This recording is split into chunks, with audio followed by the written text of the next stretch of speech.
Estamos hoy a 23, ¿sí, verdad? Sí. 23 de enero de 2024 en Introducción a la Astrobiología, y estamos en la parte de qué onda con la biología, o qué nos dice la biología de la posibilidad de que haya ese fenómeno en otros lugares más allá de la Tierra, no solamente en la Tierra. Hemos mencionado que precisamente se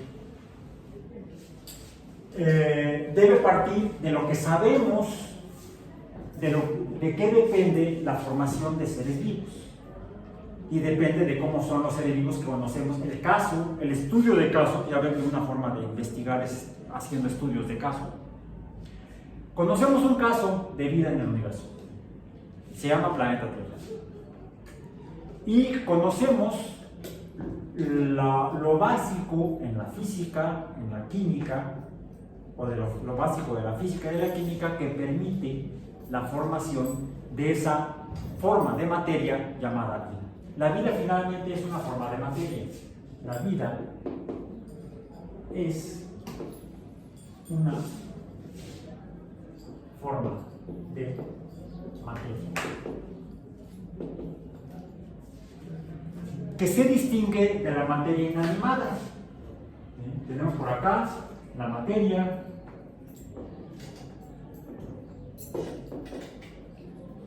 inanimada. Ahora, según la biología, ¿cómo son los seres vivos? Partimos de tres paradigmas fundacionales de la biología como ciencia. El primero, la teoría celular. El segundo, ¿cuál es? Veamos desde el punto de vista funcional. No sé, como lo vimos previamente, cronológico, cómo se descubrió. Sí, la primera vez que se descubrió, que se planteó, fue la teoría celular. Todos los seres vivos están formados por células. Funcionalmente, bueno, ¿y esas células qué hacen? Las células tienen propiedades mecanísticas, fenómenos que llevan a cabo que los distingues de la materia inanimada. Materia inanimada, tengo aquí un borrador. Y ese borrador siempre será un borrador. No llegaremos un día y vamos a encontrar dos borradores. En cambio, una propiedad de los seres vivos es que los seres vivos se reproducen. La reproducción es una de las propiedades de los seres vivos. Se reproducen. Para reproducirse, esa unidad básica, la unidad básica de los seres vivos es la célula. Es lo que propone la teoría celular. Todos los seres vivos están formados por células. Todos son o tienen células. Y estas células se multiplican o se dividen, se suman o se restan. Creced y multiplicaos, le dijeron. Es más, antes de la reproducción, necesitaremos encontrar cómo es que se llegan a reproducir, que sería el aumentar el número de cosas iguales a partir de una que se divide y ahora son dos.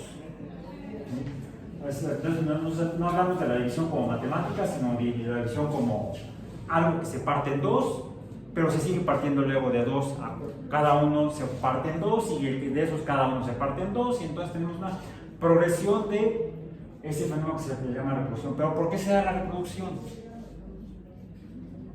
Porque los organismos, quizá porque aumenten de tamaño. Si tomamos un globo y lo inflamos, déjenme ver si tengo aquí globos, luego los tengo para la clase de física, o ya me los acabé. No, aquí hay uno, tiene este tamaño, ¿bien? Y va a tener este tamaño si no le pasa nada.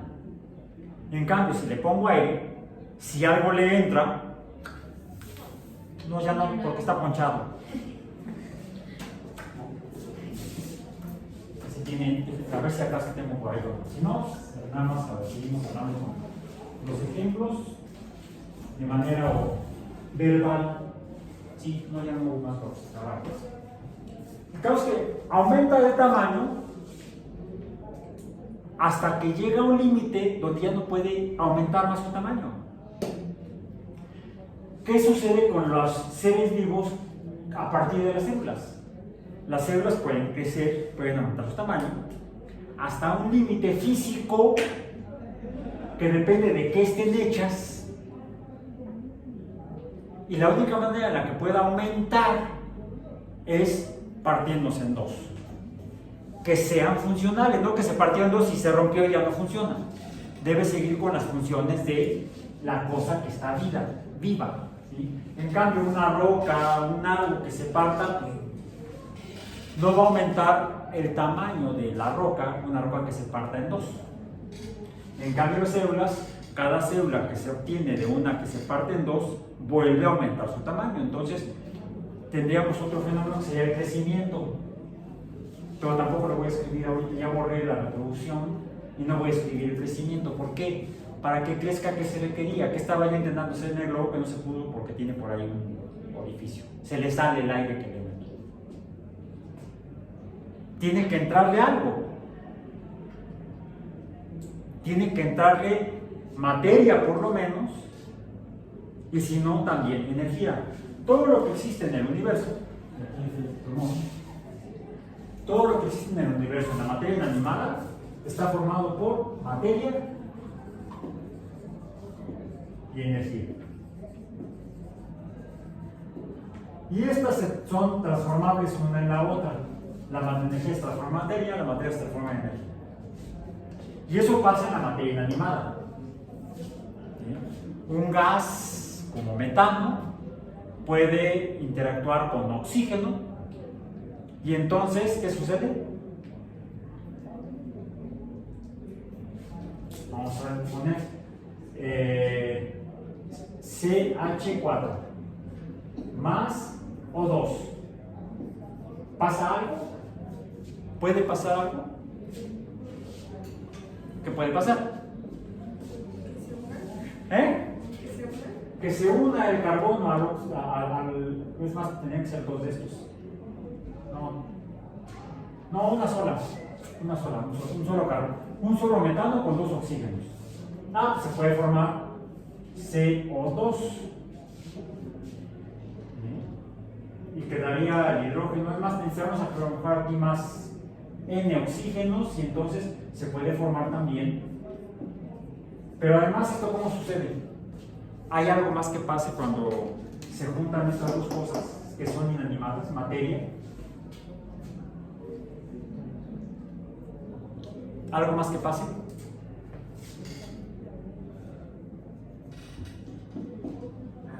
Pues sí, se llama combustión. Se produce calor, energía. ¿Sí? Entonces, la materia se transforma en energía. La materia se transforma en energía, y la energía se puede transformar en materia. ¿Sí? Eso es en el mundo inanimado. En el mundo animado, o los seres vivos, en las células, sucede también eso. Y esto, dijimos que esto lo define o lo estudia, estos cambios de la materia y energía, y la energía y materia. Los cambios en la materia los estudia la química. Los cambios de la materia en energía y la energía en materia se estudian por medio de la termodinámica. La termodinámica nos describe cómo se dan estos fenómenos. Y en la termodinámica ya lo mencionamos previamente, dijimos que hay tres tipos de sistemas dependiendo de cómo se comporte esto. ¿Sí? Los sistemas aislados,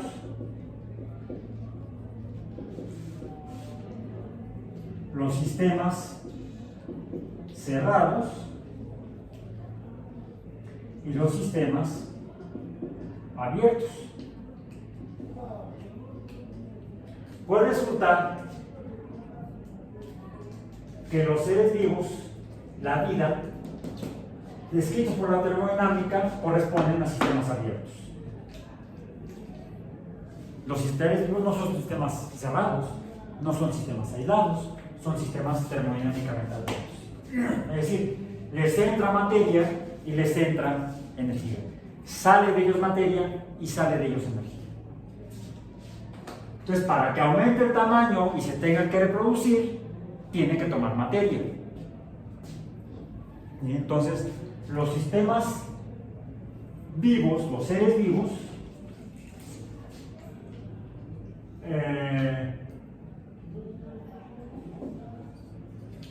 toman y excretan materia y energía. Lo pongo así para ahorrar espacio. Punto y coma. Materia y energía. Sí, porque existe en el universo, entonces el universo es materia y energía. Ok. Bueno. Luego, ¿qué sucede con esa materia y esa energía en el sistema vivo? Se transforma. Entra CO2, entra agua y ¿qué se produce? Con la ayuda de la luz en algunos organismos, ¿qué se produce? Fotosíntesis. No se produce fotosíntesis. ¿Se producen? Azúcar. Azúcares. Ya dijimos que el oxígeno es el desecho. ¿Sí? Se producen azúcares. Ese proceso de producción de materia o incluso de energía, porque también en realidad el azúcar que se forma dentro del organismo fotosintetizador contribuye a que aumente su tamaño, pero no es eso el objetivo real o el objetivo, vamos a decir, o el producto más importante en términos de la vida de la fotosíntesis. Ya lo mencionamos, el producto más importante para la vida de la fotosíntesis no son los azúcares, son como un producto secundario, no de desecho. Un producto secundario puede ser un producto principal. ¿El producto principal cuál es? El ATP, la producción de moléculas que permitan transformarse para otros procesos de transformación de materia y de energía. ¿Y eso cómo se llama? Metabolismo.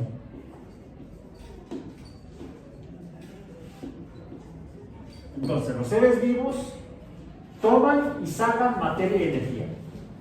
Esa materia y energía, cuando la toman, se transforma en lo que se llama metabolismo. Los seres vivos deben tener un sistema, deben tener algo que transforma de energía, y eso le llamamos metabolismo. Todavía no sabemos cómo está hecho un ser vivo. Estamos diciendo lo que hace para que esté vivo. Toma y excreta materia y energía, y esa materia y energía que toma la transforma.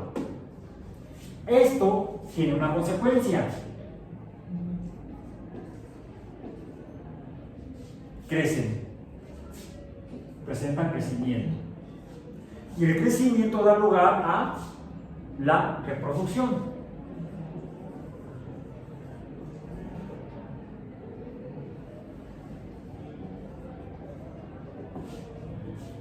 Ahora, para que el organismo que se produce después del crecimiento siga haciendo lo mismo, debe tener alguna serie de instrucciones de cómo hacer ese metabolismo, cómo tomar la materia, cómo tomar la energía, cómo no tomar la energía, cómo no tomar la materia. Necesita una serie de instrucciones, necesita información. Entonces necesitan manejar información. Transmitirla, necesitan un sistema de transformación, de transferencia de información. Y esa es la segunda teoría, la teoría genética. La teoría genética.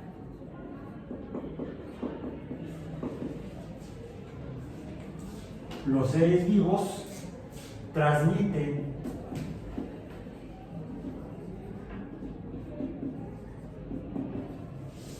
información.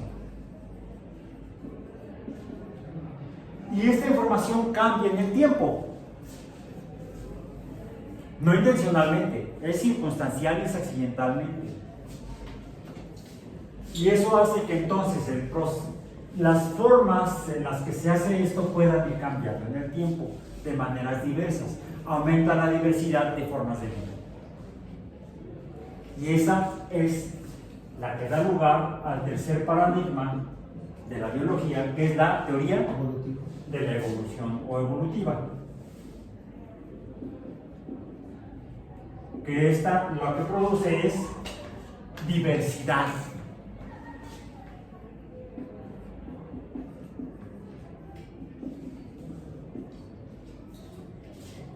Que es la que da lugar finalmente a las formas de vida que se calculan con la ecuación de Drake. ¿Sí? Esa n depende de estos tres y sobre todo de este último, para que en ese cuerpo astronómico donde se formó vida, se preservó la vida, se dio lugar en un momento dado a la formación de seres vivos que son capaces de producir tecnología, y que esa tecnología sea tecnología de comunicaciones más allá del cuerpo astronómico en el cual están existiendo, de comunicaciones ¿cómo lo llamo? Planeta, satélite, extra cuerpo donde viven. ¿Okay?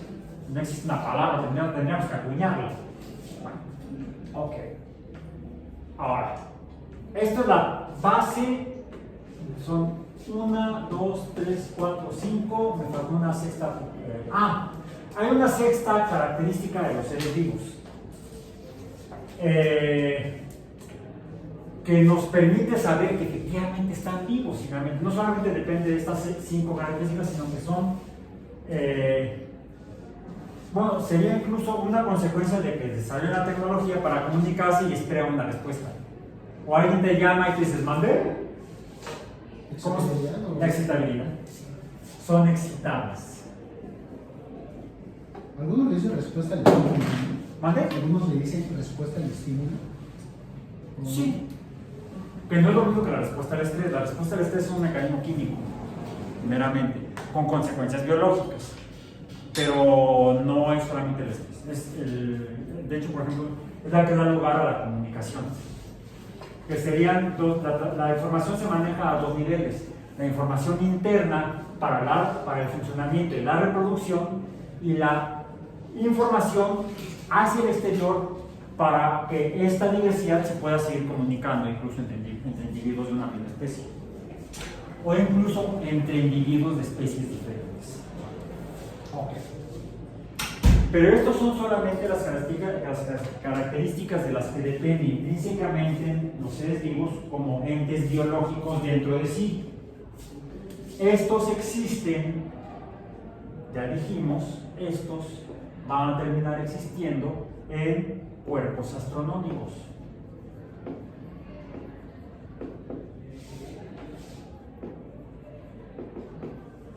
¿De qué depende que en un cuerpo astronómico pueda existir esto? Por un lado depende de las variables ecológicas, depende de la ecología, que son factores tanto físicos y químicos, que serían los factores, ¿cómo le llamamos estos en ecología? Abióticos. Abióticos.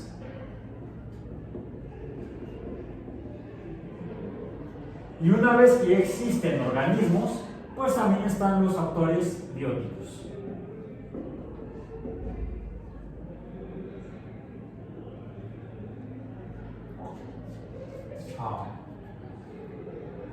Pero esta diversidad que se da por la evolución no es solamente así por puro gusto, porque algunos de los organismos que se producen de esta diversidad permanecen y otros no. ¿Cómo se llama eso? Y es el apellido de la teoría evolutiva: la selección natural. La selección natural nos habla de una diversidad no de seres vivos, sino una diversidad ambiental, que además está en función del tiempo, varía en el tiempo. La pregunta aquí es,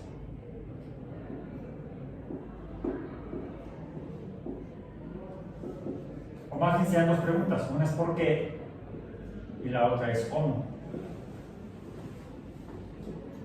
¿Cómo es que funciona esto, la selección natural, para que dé lugar a la selección de los organismos que permanecen en el proceso evolutivo?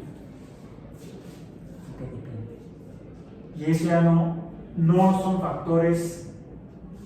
Bueno, puede haber algunos factores bióticos. Por ejemplo, mencionamos en el caso de la Tierra, que es el único caso que conocemos de cuerpos planetarios con vida.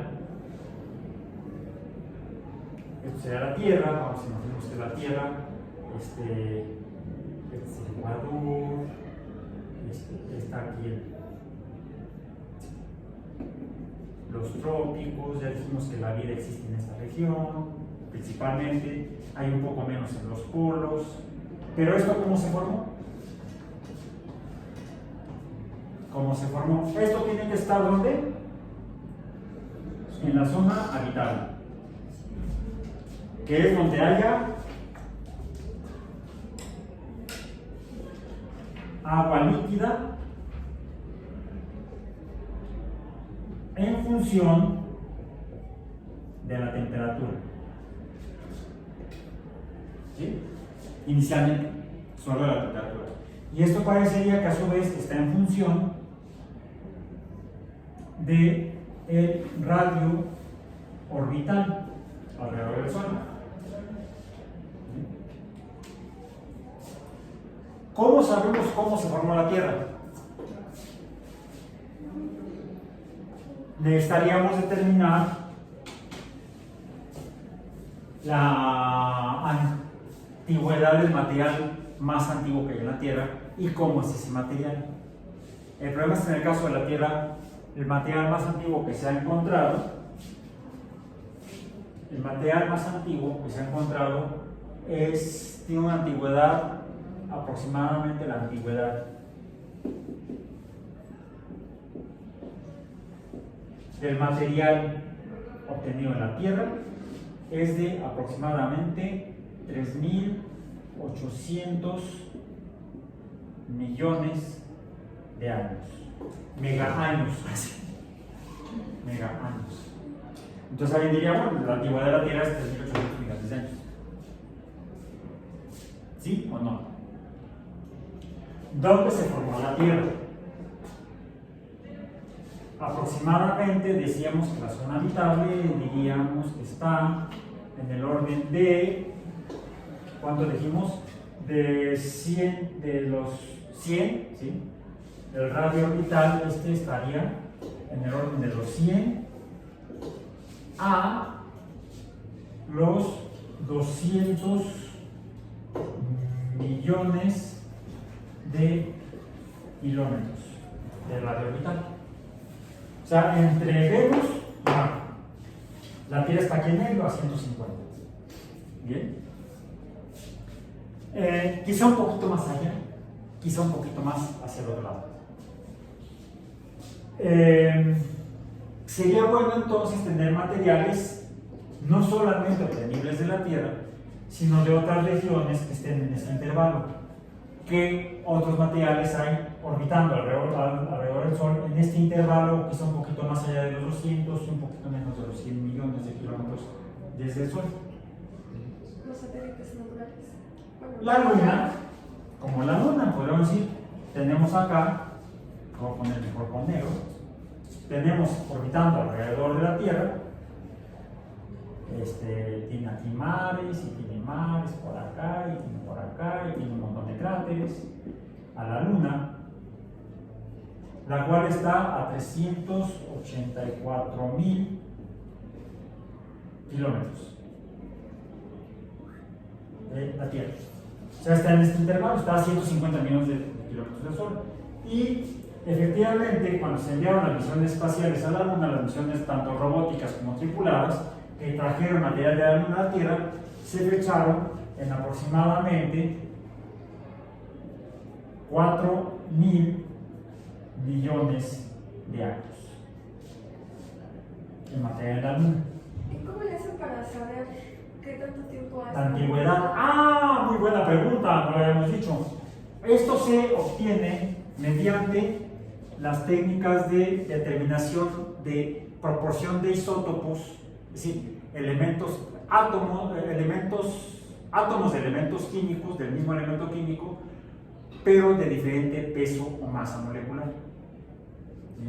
Se hacen, tenemos por ejemplo el carbono, su número atómico es 6, su masa atómica es 12, pero también podemos encontrar carbono en forma de átomos de número atómico 6 protones, pero con masa 13, porque tienen un protón de más en el núcleo. O podemos tener carbono, átomo 6, de masa 14.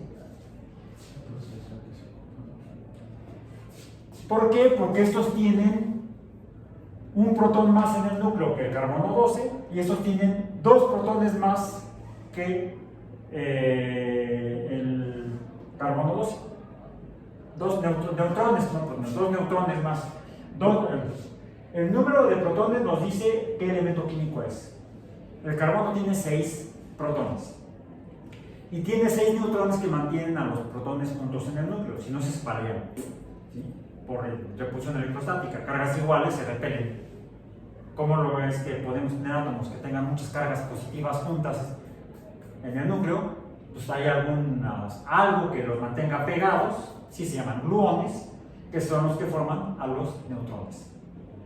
Los gluones se llaman así porque en inglés pegamento es glue. Entonces los pegatones, que están dentro de los neutrones, mantienen a los protones juntos en el núcleo. Los 6 protones se mantienen juntos gracias a 6 neutrones en el carbono 12. A veces los átomos de un elemento químico pueden tener más neutrones en el núcleo unos que otros, y estos se llaman isótopos.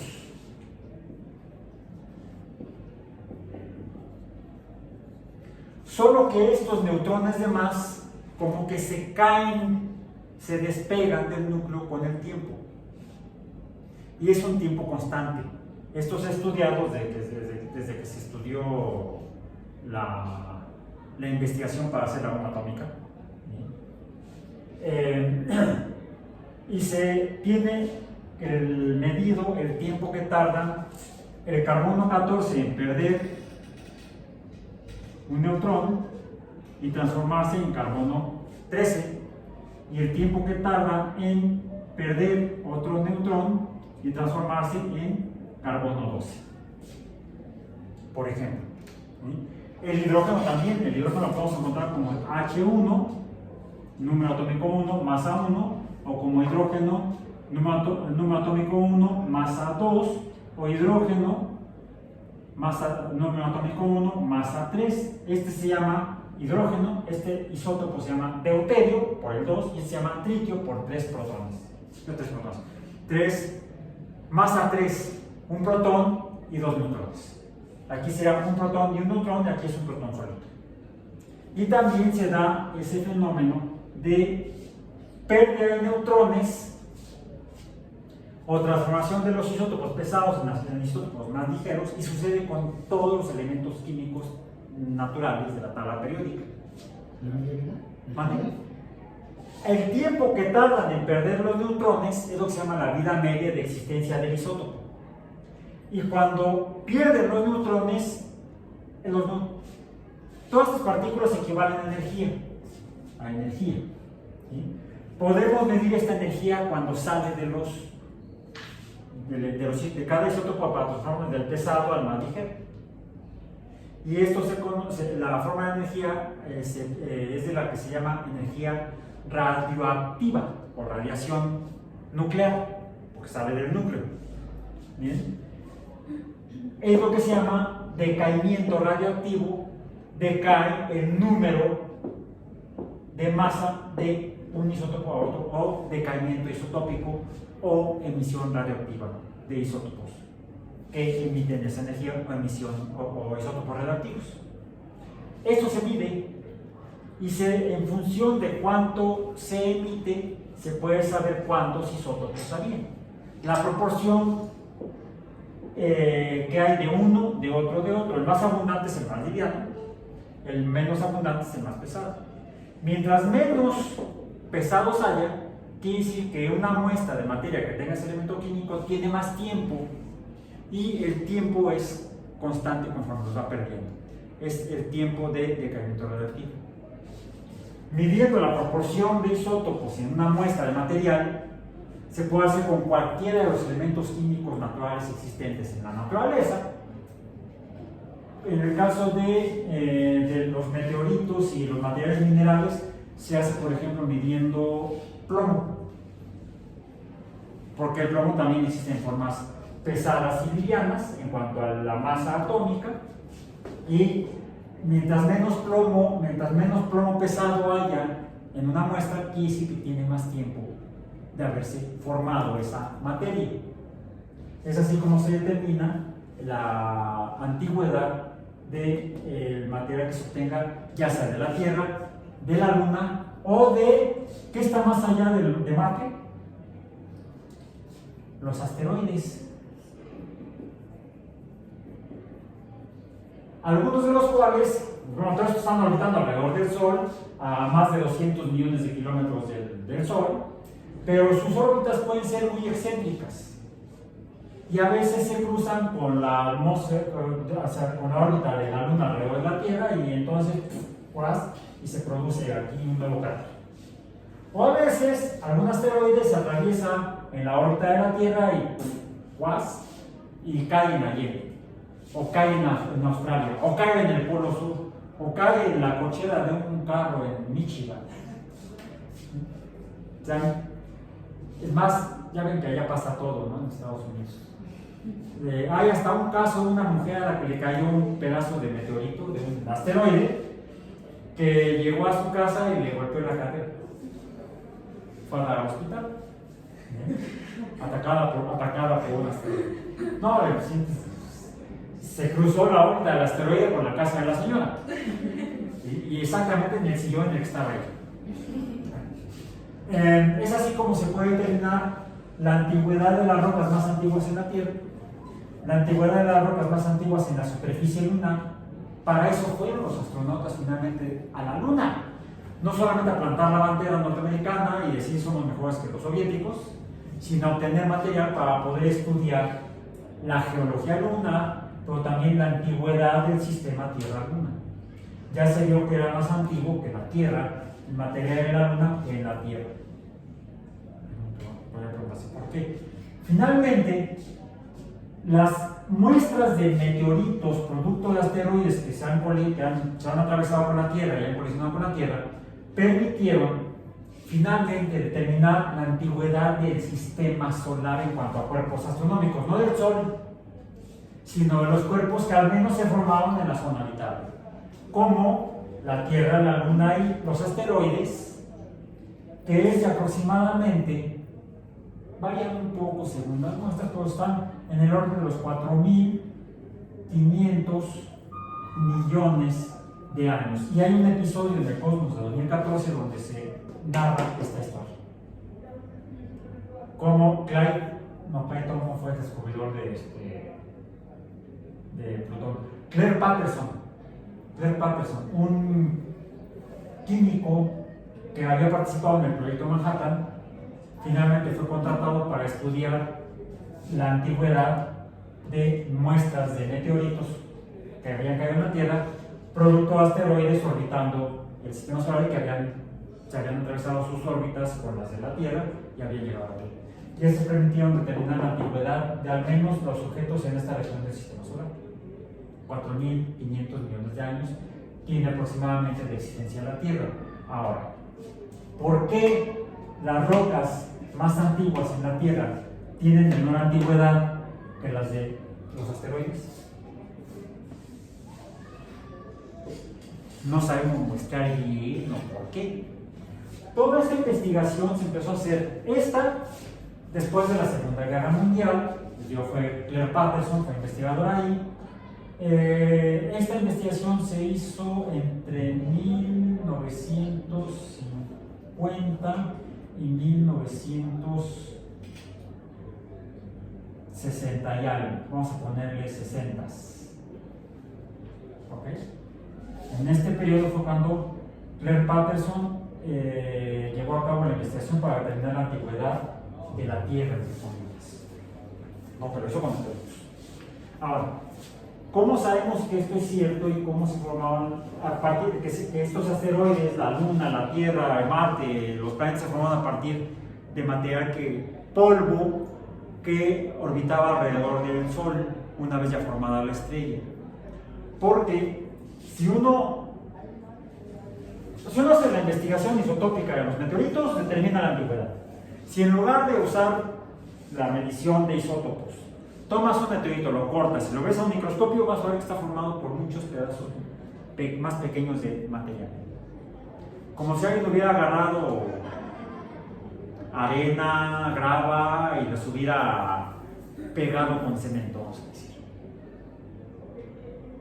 Material pequeño colisionó y se fundió formando material cada vez más grande, cada vez más grande, cada vez más grande, hasta formar los planetas rocosos al menos. A partir de polvo que estaba orbitando alrededor de la estrella recién nacida. Eso es lo que nos permite saber cómo se formaban los cuerpos astronómicos alrededor del Sol. El estudiar la morfología de los meteoritos. Estudiar la antigüedad de los meteoritos nos permite determinar la antigüedad del sistema. Pero ¿por qué este sistema muestra una menor antigüedad que la Luna o que los asteroides?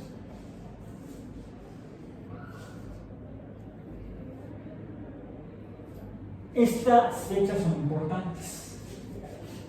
Después también de la Segunda Guerra Mundial, algunos estudiaron los meteoritos, pero otros estudiaron el fondo de los océanos. El océano Atlántico, acá el océano Pacífico, acá el océano Ártico. Pero no los océanos, sino el fondo de los océanos. Y finalmente, este estudio de los fondos de los océanos permitió determinar que aquí, en particular en el océano Atlántico, había una cordillera montañosa.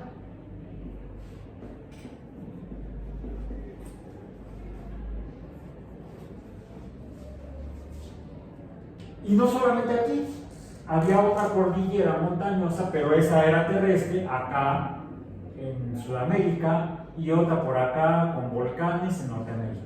Y además aquí se formó un puente entre Norteamérica y Centroamérica donde abundan los volcanes. Y los sismos. Estamos hablando de Centroamérica. Centroamérica se formó por actividad volcánica.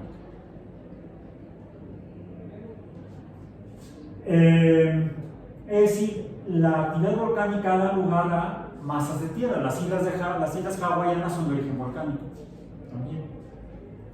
Pero también la actividad volcánica y la actividad sísmica está muy ubicada en algunas zonas sobre la superficie de la Tierra, no en todos lados.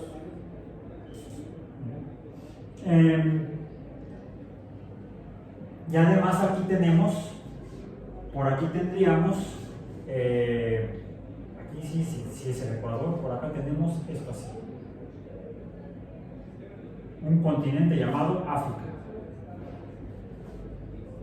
Y acá tenemos un continente llamado, también está en el Ecuador, está como por acá. Bueno, acá puse la cordillera está por aquí. Estos son los Andes.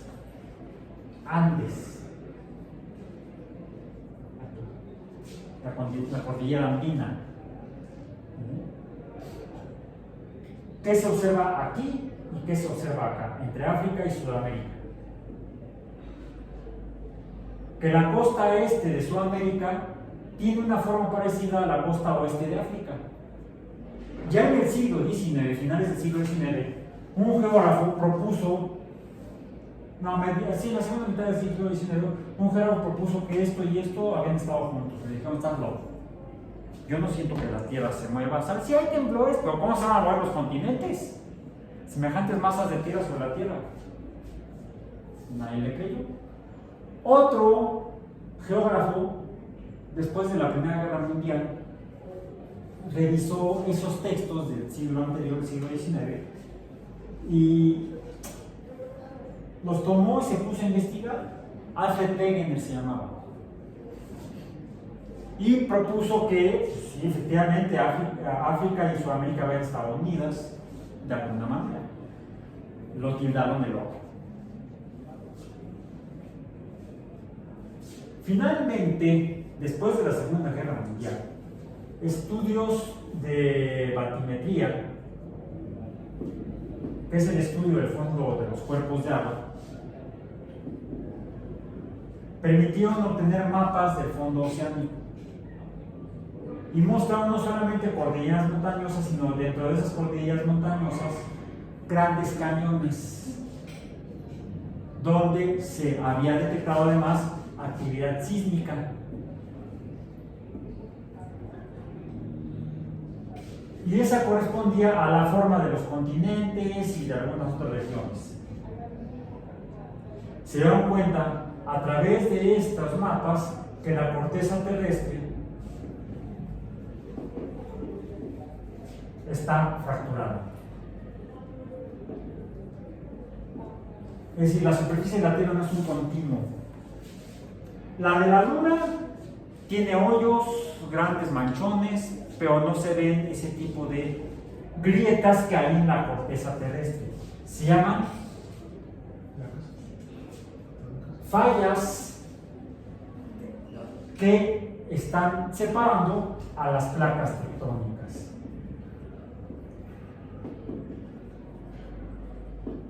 ¿Por qué tectónicas? Tectónico viene de sismo. Estas placas resulta que forman la corteza terrestre y el interior del planeta no es sólido.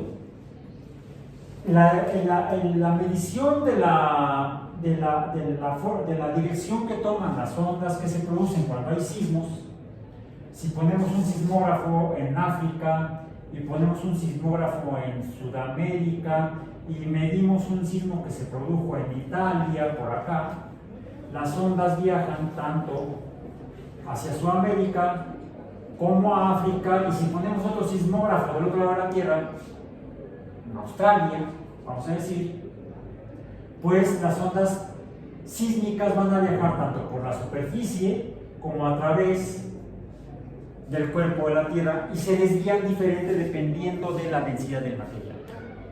El interior de la Tierra tiene densidades variantes y parece que están distribuidos de manera radial, como en las capas de un pastel esférico. Por ahí he visto algunas fotografías de gente que ociosamente se puede hacer pasteles de forma de la Tierra, donde las capas no no es un cilindro, sino es una esfera, donde las capas de pan están puestas una sobre otra. Parece que hacen primero una capa, luego otra y luego la pegan a la mitad. Búsquenos, están interesantes. Bueno, la Tierra, el estudio de la sismología demostró que la Tierra no es un sólido homogéneo, sino que está formado por capas. Y las densidades, porque la desviación de las ondas sísmicas por refracción depende de la densidad del material, la determinación de la densidad nos permite determinar si se trata de un sólido, o de un líquido, o de un gas. Bueno, en este caso estamos hablando de sólidos, líquidos y semilíquidos o semisólidos que están por debajo de la corteza sólida de la Tierra. La Tierra no es homogénea, no es un sólido homogéneo. Hablamos de planeta rocoso, sí, en la superficie. El interior está fundido de manera gradual, formando capas. Y sobre esas capas, como de nata, como de atole, flota la corteza rocosa y además está caliente por presión. ¿Sí?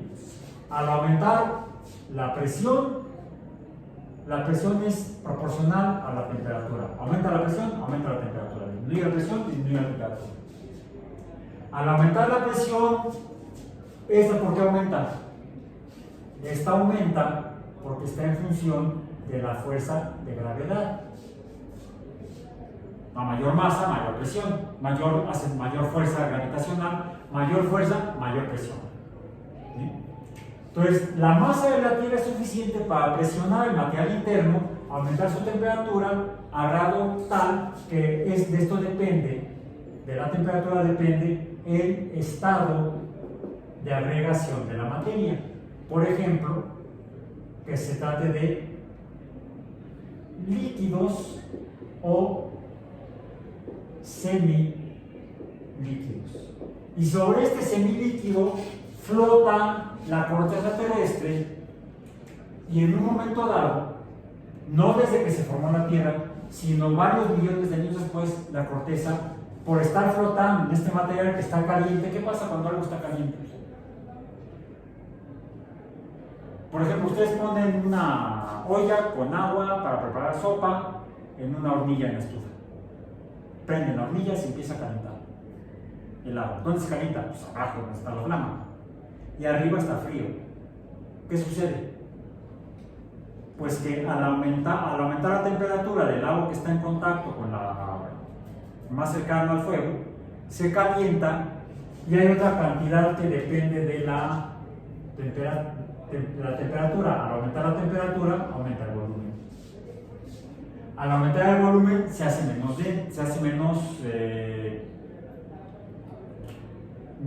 denso, ¿sí? Y entonces flota, tiende a subir para flotar por encima del material más denso y reemplaza al material, al líquido frío, que entonces se hunde. ¿Y se da qué fenómeno? Se dan corrientes de convección. Los líquidos o semilíquidos o semisólidos que están debajo de la corteza presentan convección. Y esta convección provoca entonces que la corteza esté moviéndose. Y al moverse, ¿qué puede pasar? Se fractura. Se produjo la fractura de la corteza terrestre y formó las placas. Se mueve la placa, o más, se mueve la corteza, ¿qué pasa? Sentimos un sismo. Los sismos son consecuencia de las corrientes de convección que mueven a la corteza terrestre, en la cual se fractura y al fracturarse provoca más sismos.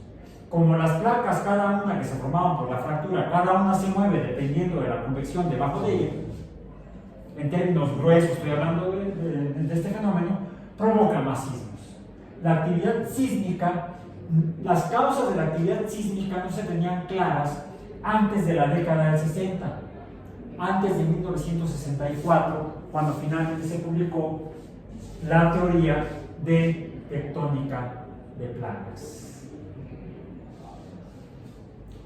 Como el material de la corteza es influido por el material que está por debajo, y en estas fallas que separan las placas chocan y una se hunde, otra se va por encima, se forman montañas como la cordillera de los Andes, como la Sierra Madre del Sur en México, como la Sierra Madre Occidental, hace que entonces la placa tectónica, en este caso vamos a decir, la placa del sur de México, que está en contacto con la del Pacífico, la del Pacífico se mete por debajo de la del sur de México, se llama de Cocos, y el material que estaba aquí arriba, la corteza, que se formó hace millones de años, ¿qué pasa cuando se mete?